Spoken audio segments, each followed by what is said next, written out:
Good morning, everyone, and welcome to this session of the Government Operations and Fiscal Policy Committee.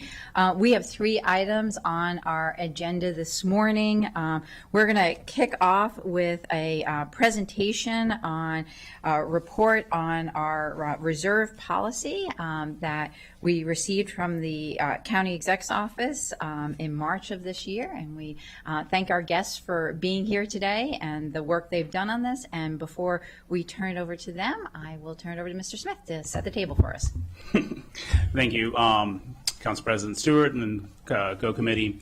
And again, thank you for Department of Finance, our colleagues from Davenport, as well as from Office of Management Budget being here today for this discussion. As noted, the Department of Finance had Davenport do an updated reserve policy study in March.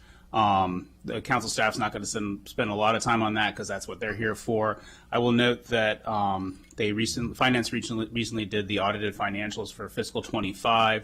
And so on your seats, as well as the presentation, you'll see it will have some of those updated numbers that is not in the packet, but the actual summary and context of what will be discussed is the same.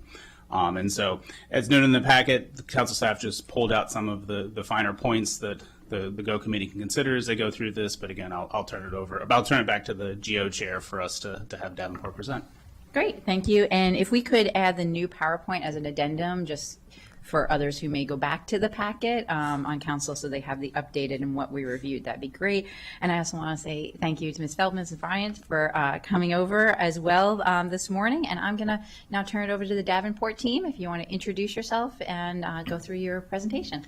Great, thank you. Good morning. My name is Jennifer Derrickson. I'm a Senior Vice President at Davenport and Financial Advisor to the county. As already mentioned, we'll go through a few slides that are based off of our reserve policy study that was finalized in March of this year. We did update the numbers to reflect fiscal 24, but we have included the most recent March update that you saw in the appendix of this presentation as well. So we have both sets of slides.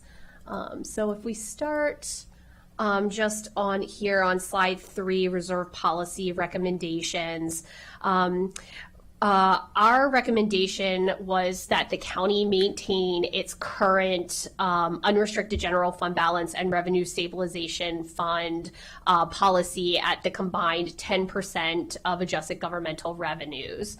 The one change that we're recommending, though, for that particular fund reserve is that you have this mandatory annual contribution to the RSF, and we're suggesting that should be removed. And then in place of that, we're suggesting establishing 2 new reserves on top of that. That would be a risk mitigation reserve at 2% of adjusted governmental revenues, and a capital reserve at 1% of adjusted governmental revenues. So that would bring our recommended policy level from the 10% that it currently is to 13%, and that would bring you sort of above, and you'll see this later in the presentation, a number of other AAA peers and their policy levels. One thing that we wanted to note too is that we were suggesting that, for the proposed reserves, if they ever fell below those thresholds that we're recommending, that there would be that those reserves would be replenished to those targets within a 3-year period. That's something that the rating agencies are looking at, and over the last few years, the rating agencies have really put an emphasis on financial policies in their credit rating reviews and methodologies. So if we turn to slide 4 here, this is just a graphic showing how the reserves would be funded, and then we've also included on slide 5 how those reserves could be utilized. So just giving you information just on the flow of funds and how we would fund those as well. Just taking a look on slide 7 at the county's current reserve policy. Obviously, you have the two different portions. You have the unrestricted general fund balance, which has that cap of 5%. And then you have the revenue stabilization fund. And together they should total 10% of AGR. You can see here on the chart on the bottom left, in the dark green, that's audited financial information in terms of how the county ended 2019 through 2024. In terms of those two reserves, you can see that the county did meet its 10% reserve policy in 21. And has exceeded that 10% since there was a slight decline in the two reserve levels in fiscal 24, bringing it down to about 15.9% of AGR. The light green bars are based off of the county's 26 through 31 fiscal plan. And so you can see that based off of the fiscal plan, the reserves are expected to go down to about 13.5% at the end of fiscal 25, and then 11.2% in fiscal 26. With your fiscal plan, you usually assume 10% that reserve remaining at 10% in the out years, but that's sort of just a planning tool. If we flip to slide 9, one of the things that we looked at in our when we were doing the reserve study is GFOA best practices. So GFOA recommends that local governments maintain a reserve that is a minimum of 2 months of operations. So we took a look at your reserves using AGR as a denominator, which is what your current policy is based off of, and then just looking at, if we looked at it as using general fund reserves. And you can see that as of fiscal 24, the county's current policy under a program to benefit households of limited income or limited net worth. We know that Habitat for Humanity, HIP, and a number of other nonprofit agencies have been doing excellent work coming and purchasing homes, sometimes in conjunction with our municipalities and sometimes in conjunction with the county, to then rebuild them and be able to increase home ownership among certain groups in our community, and just wanted to make sure they were, in addition to all the costs, knowing how hard it is for them to do that work, that they weren't then needing to come up with another $20,000 or something for that. So that was that exemption. And then number 7, also given the work that the county council has done and the ZTA that we passed on Monday, was to make sure that if there were someone interested in demolishing a single family home and replacing that by a multifamily dwelling, including a duplex or a triplex, that again, because that is incentivizing and increasing our housing stock in the county, I didn't want there to be any potential detractors from that. So I'm also offering that be exempted from this as well. So, let's see, Councilmember Mink has a comment. I just wanted to thank you for those amendments, and especially to note the importance of the nonprofit exemption. I think that one is really key because they're in a different bucket from the folks that we are talking about. We want to incentivize more of that, and they also are. We don't want to cut into their profits because they are nonprofits. So it's important that we not, as you said, slim their margins anymore. So thank you for addressing that and appreciate the work. Great. Any thoughts on the amendments? The amendments are fine. All right. Yeah. All right. Without objection. Thank you, Madam President. The next issue for your consideration, item number 4 in the staff memorandum, bottom of page 8, top of page 9. This would be some potential clarifying amendments. The Department of Housing and Community Affairs and also the Department of Finance recommended some clarifying language regarding the use of the demolition tax revenues. This is really to properly capture the sponsor's intent for how these revenues would be used for bonds issued by HOC for the Housing Production Fund. And the language the council staff originally had wasn't capturing that purpose. So this new language, which has also been reviewed by bond counsel, would do that. So that's under the amendments that's shown at the top of page 9 regarding use of revenues. We have Ms. Pofin and Ms. Feldman available, and a thank you to both of their departments for unpacking this and, you know, quickly consulting with bond counsel to get the clarification. Great. Any questions on that? Any objections? No, without objection. And then the second part of this item is the DHCA and Finance also pointed out that when in paragraph number 2 of subsection E, where we're saying that funds will be used solely for this purpose, the point was raised that if there's a situation where there are more funds from the demolition tax than needed solely for the contract payments on the HOC bonds, you know, what happens then, essentially?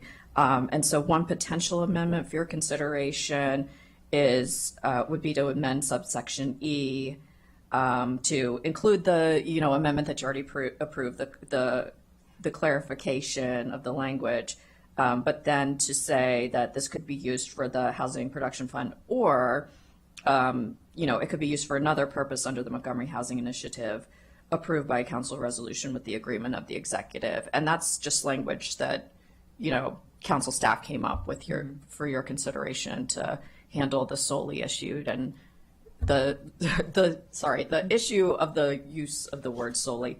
And again, we have department staff here if you have questions or would like to discuss that. Mm-hmm. Any questions on that? No, I think without objection, we're good. There are a couple of, the next item is item number 5, bottom of page 9, top of page 10, additional clarifying amendments from the Office of the County Attorney. There are some cross-references in the bill in terms of definitions between the new tax that would be under the bill, the new section of code that would be added by this bill, and Chapter 8, the existing Chapter 8 of the code in terms of how demolition is defined. And the county attorney's office recommended making sure that the language of Chapter 8 and this new section that would be added are more aligned than they were as the bill is originally drafted. So basically this amendment here for your consideration was drafted by council staff in order to try to capture the clarifications that the Office of the County Attorney requested. And I have shared, you know, I did share this with them, and they didn't share with me any objections to the clarification. So if you'd like me to further explain it, happy to do so. But No, it's really just an effort to clarify the definition. And I just want to make sure, was it shared with DPS, just because they're the ones who are going to actually be, and they're good with the clarifications and. I would defer to them. Yes, I mean, it was shared with everyone, but I don't know that, I don't want to speak for DPS or, Yeah. and You're good? I'm not sure. DPS isn't here. Oh, okay. Oh, DPS is not here yet? Okay, all right. All right, well, okay, let's just put a pin in that. Okay. Yeah. I don't have any objections. I don't think my colleagues do, but I do have some follow-up questions regarding DPS. Okay. And so thought they were going to be here to discuss this bill, so. I thought so, I'm sorry. Yeah, no, it's okay. Let's just continue. Okay, great. Put a pin in that one. Item number 6, these are some operational considerations where unfortunately, you know, DPS's input might be helpful as well, but these were some operational issues raised by the Office of the County Attorney. They just highlighted the point that there would be some determinations that DPS would have to make under the bill regarding exemptions. Obviously this would require some discretion and some staff power. So they were bringing up that point for the committee's attention. They also suggested that they were uncertain the way the bill is drafted if when an owner is required to covenant that certain things will happen in order to qualify for an exemption. They wanted to know, what does that really consist of? Would that be, a new agreement with the county? Would that be an affidavit? And then finally they brought up a question of whether hardship exemptions should be available if the taxpayer is unable to fulfill a covenant to occupy the replacement home for 5 years, job loss or something else unexpected. Should DPS have the flexibility to provide exemptions in those types of cases? So council staff has drafted some amendments to with potential ways to alleviate some of the issues raised by OCA, one just being to explicitly authorize regulations, that the DPS could issue regulations regarding the determination and administration of the exemptions, regarding what's required for the certifications or covenants under the bill, and the record retention requirements under the bill. And then the other potential amendment for your consideration would be to add another exemption for the hardship situation. So it would be adding an exemption for if the owner demonstrates that the owner is unable to fulfill a covenant under paragraph 3, that's the one about occupying the home for 5 years, due to an unforeseen hardship such as loss of employment or medical condition or disability. With the prior amendment you adopted, this wouldn't actually be paragraph 7, it would be paragraph 9. So those are for consideration. Again, I can understand if you need DPS's input. But. Yeah, I'm just going to say it's a little frustrating that DPS isn't here, because I think there's some things, because they're going to be kind of overseeing this if it moves forward, but I'll turn it over to Councilmember Friedson. Yeah, I don't even know if you can answer this, but we'll try. I'm trying to understand how they would view the owner. Because, there's basically two types of teardowns. There's a speculative teardown where a custom home builder buys, a lot, tears the house down, sells it, or puts it up for sale, the speculative home. They're carrying it for basically 9 months to a year while they go through the process, while they build the house, and they sell it on the open market. That's one type. There's another type where a purchaser buys a house and then hires a builder to build a house for them. They own the property. The question is, I'm trying to follow it, the maze of exemptions here. In order to qualify for an exemption for the 5 years, if you're buying a property and hiring a builder to build a custom house, you're going to live there for 5 years, I would imagine, or else it would be a really lousy investment. Does it need to be your principal residence? Do you need to live and occupy in the house that is eventually being torn down? Or is this to differentiate it between a speculative home that's being built versus a purchase of a lot by a property owner who intends to occupy the house once it's eventually rebuilt? Right.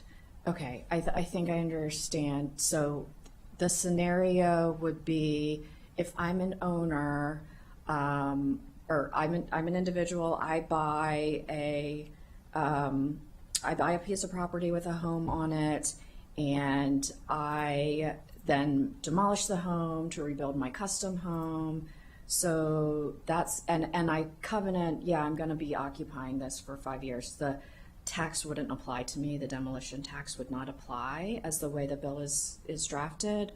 But if I am, a real estate investor and I buy the lot and I demolish and then rebuild, the tax would apply. Got it. So this is only for spec teardowns. Right. It is not for I buy a property and So I. I as mean, the that's a owner very. I am mean, gonna that takes a small subset of teardowns and makes it an even smaller subset of teardowns. So we're really not talking about a lot here. Okay, I'll yield back. Thank you for clarifying that.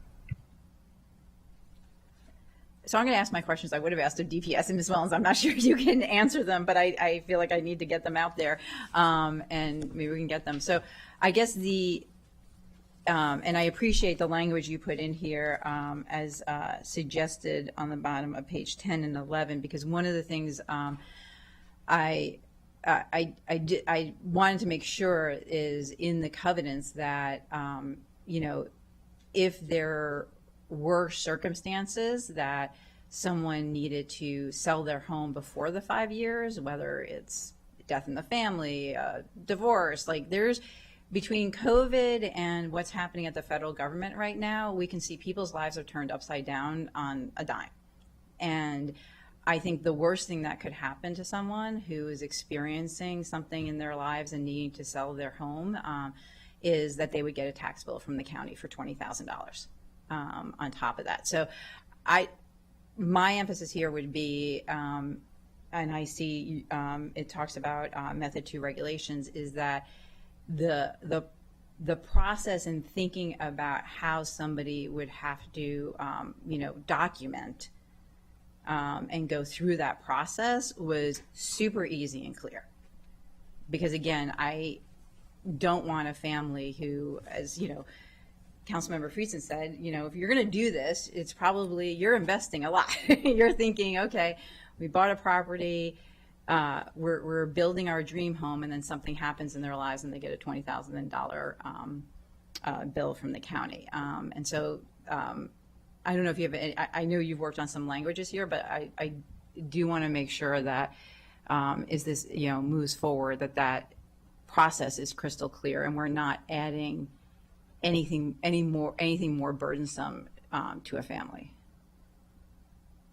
Right. I mean, the process would be specified in the regulations, and so I think that would be, really part of that drafting. It would kind of put that responsibility on DPS to make the process clear to the homeowner, to make it clear under the language of the regulation, which, as method 2 would be subject to an up or down by the county council. I would note in terms of the process, it would be interesting because it'd have to be, assuming that this, whatever the crisis or, situation occurred, 2 years down the line or something, it would be a situation where that homeowner, they already would have paid the tax, right? And then they would be getting essentially a rebate of some kind for the county. So that would be No, another because issue to they clarify. they wouldn't pay the tax because of their principal home. Right. I'm sorry. Right. I'm sorry. So they Yes. may not wouldn't even pay know the this tax. exists, right? So You're it's- right. Yes. right. And so then Yeah. they would get the bill. I'm sorry. No, Yes. it's okay. It's confusing. Got it. It's like,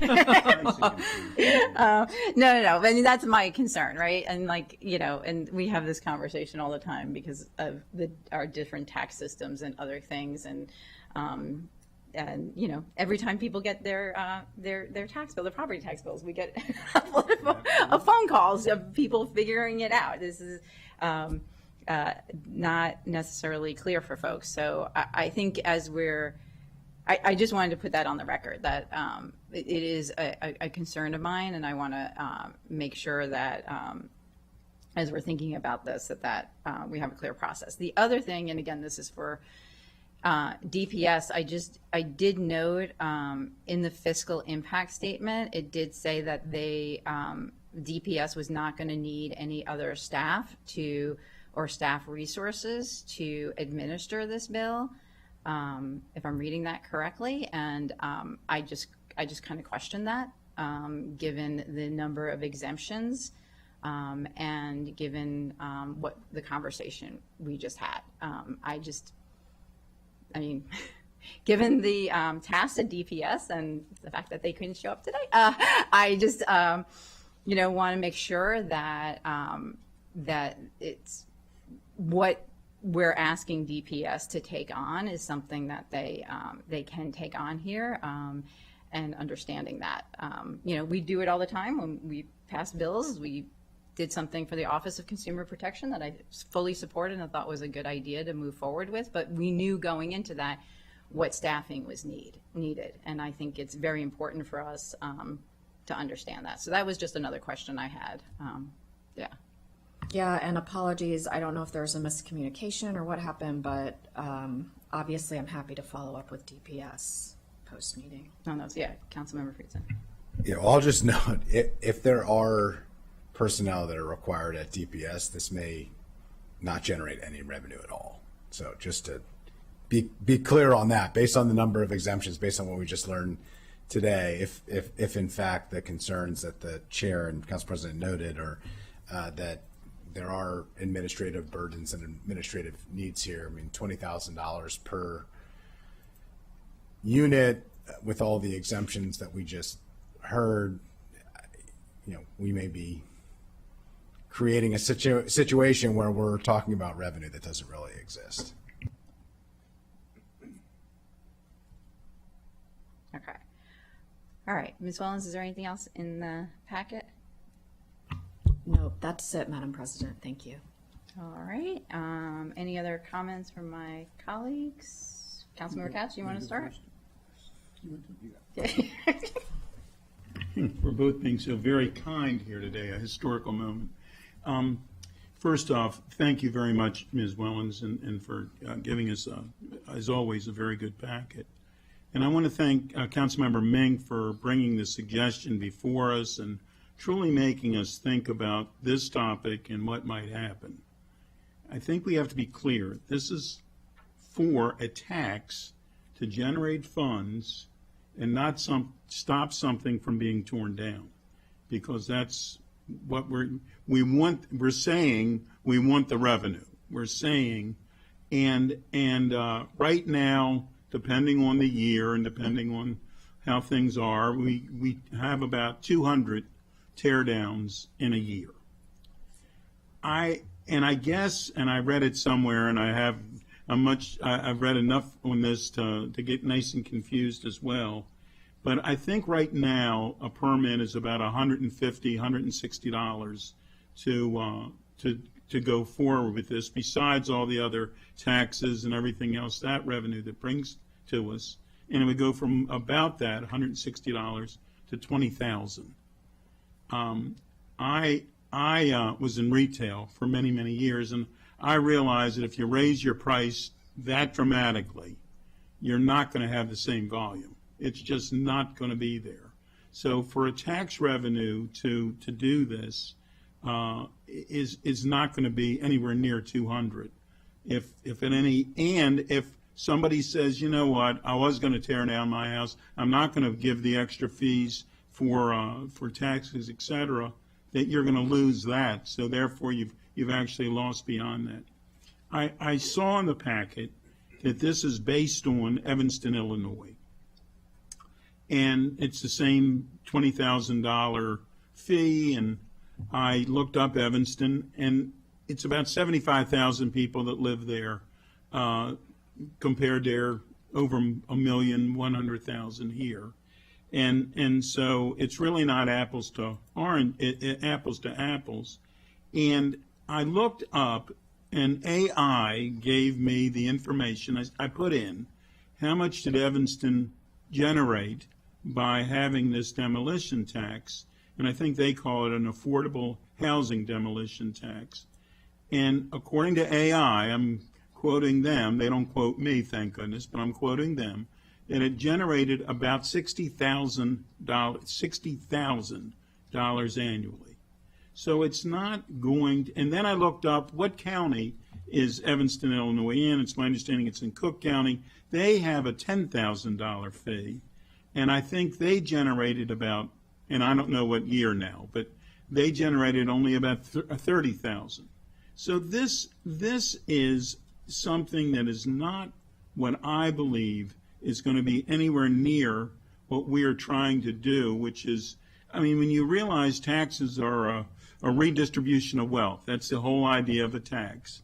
And we're not going to have any wealth to redistribute. So I'm not going to vote in favor of this, but I do appreciate the conversation. Thank you, Madam Chair. Thank you, Councilman Katz. Councilmember Friedson.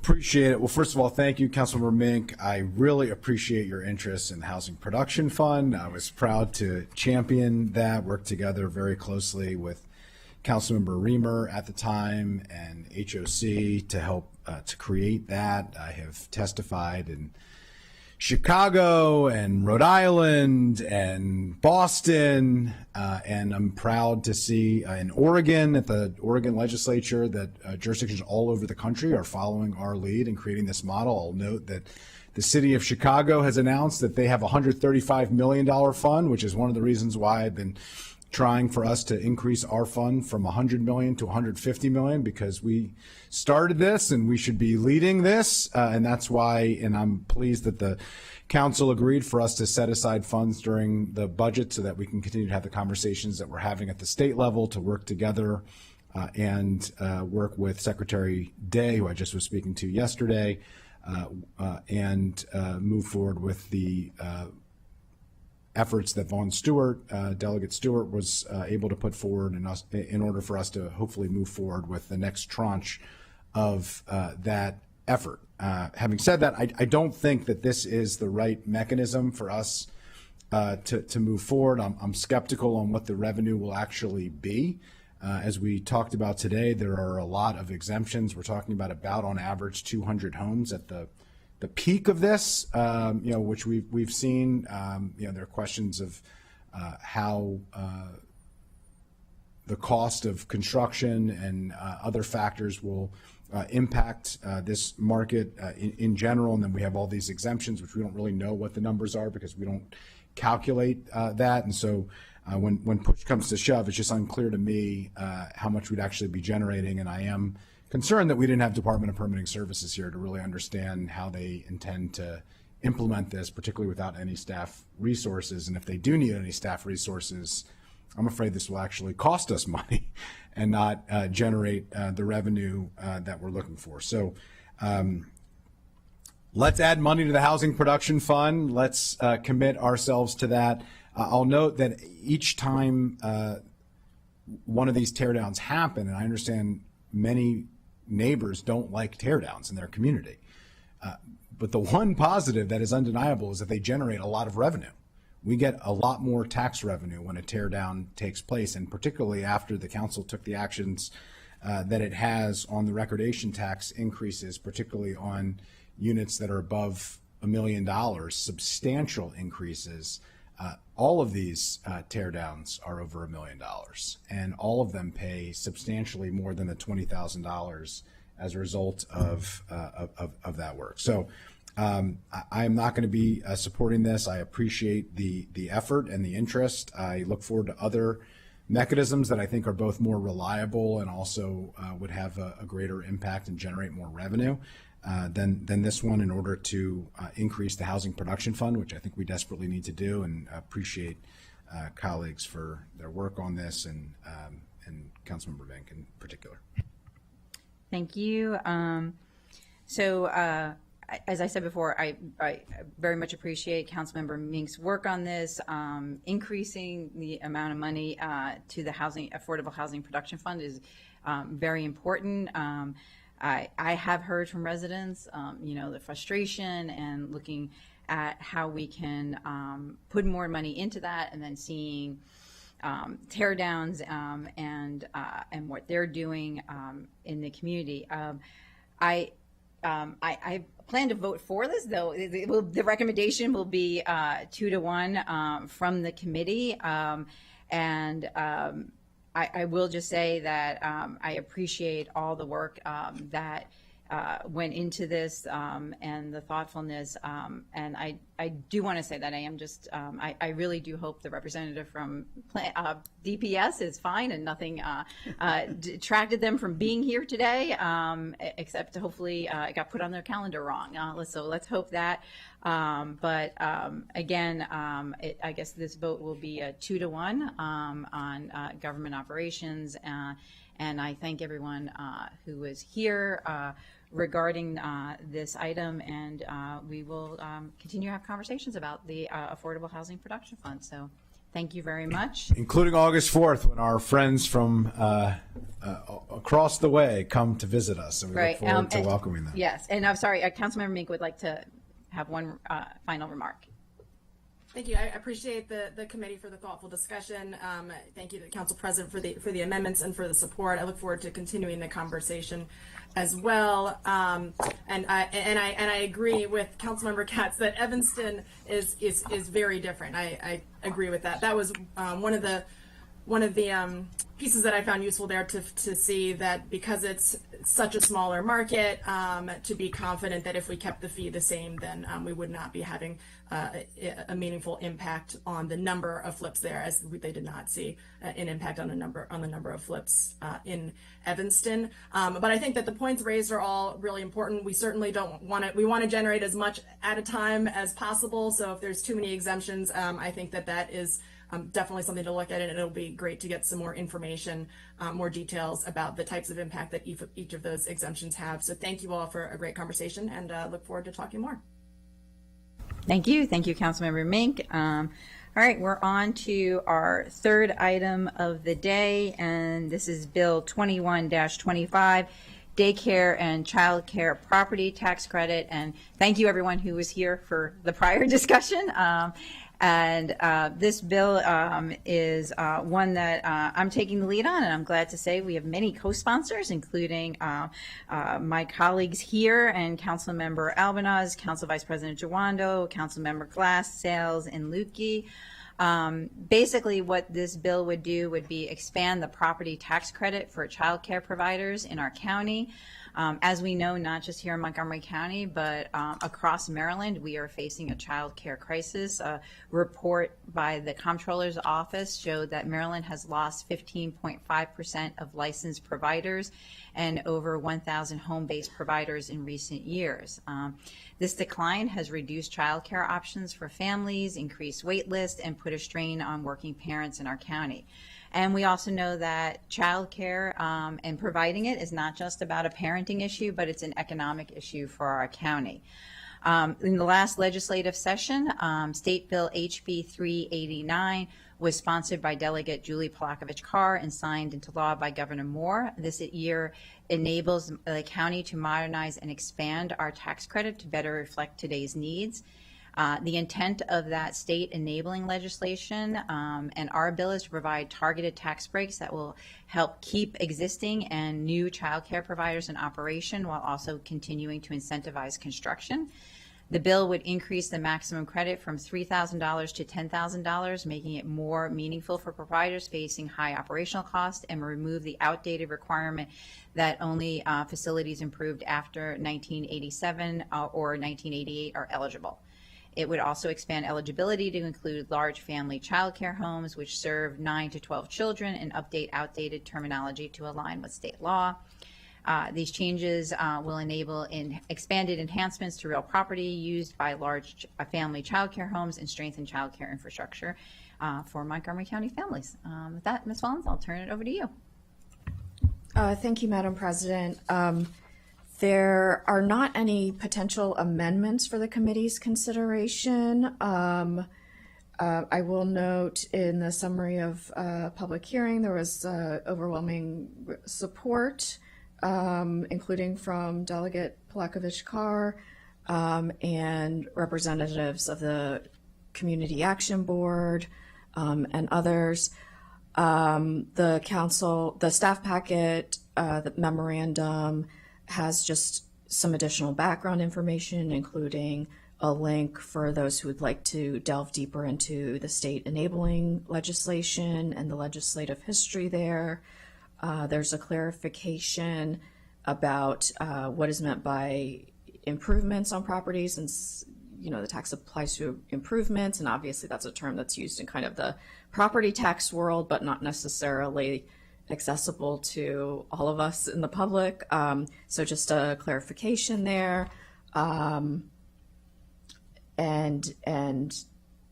that's really it. I'm happy to try to answer any questions. Office of Management and Budget is here as well. Great, thank you. Any questions or comments on this one? No. Go ahead, Councilmember. Yeah, thank you very much. This one, candidly, is as close to a no-brainer for me as we've had up here. I think this is needed. I think it's needed immediately, and I look forward to voting for it. Thanks. I would say it's a brain enricher, not a no-brainer, because childcare See, I shouldn't is have let you go first. so important. And I just want to thank the Council President and Chair for her leadership on this. We have been working so hard, the state level, at the county level, to try to address the crisis of childcare costs. This is just devastating families. And one of the biggest challenges, besides housing, childcare is really such a vexing economic and moral challenge that we face, and something that so many young families are grappling with as we speak. So appreciate your work on this. This is not going to solve the problem. Like in housing, there's not one silver bullet solution that is going to make the difference and be the one thing that changes everything. But it is something, and it moves us in a positive direction. It will help, and it will make a massive impact for those that it supports, and it helps, and is one more example of ways that we're trying to work together with our providers to be able to create opportunities for more families, and create opportunities in particular for our youngest residents. So thank you for your leadership. Thank you. I do want to note in Delegate Julie Plakovich-Carr's testimony, and one of the things that we want to work with the county exec's office on, as this hopefully I think we'll move forward at full council, is the outreach. Existing tax credits only reached 5 businesses in the county. This was highlighted, and so making sure that we get that information out there. That was also something that was raised in the racial equity and social justice impact statement, that it's great when we have things on the books, but if people don't know about them, and I would say particularly our child care providers, our family child care providers, they are so busy. There is so much that they need to qualify for, fill out, and do in the county and in the state, that making it easy for them to understand and know this is available is important. And the other group of folks are renters, because this is intended to be for providers, whether they own or rent their facility. So that was also important point that Delegate Plakovich-Carr raised. So I think as we move this forward, we look forward to working with the county exec's office to also make sure like we're rolling it out there and people know about it. So I think with that, we have a unanimous committee recommendation to move this one forward. So thank you, Ms. Wellens. Thank you for everyone who is here today. We are adjourned as the Government Operations and Fiscal Policy Committee. We will be back later today with Econ, and then back again with PHP. So thank you, everyone. Cool.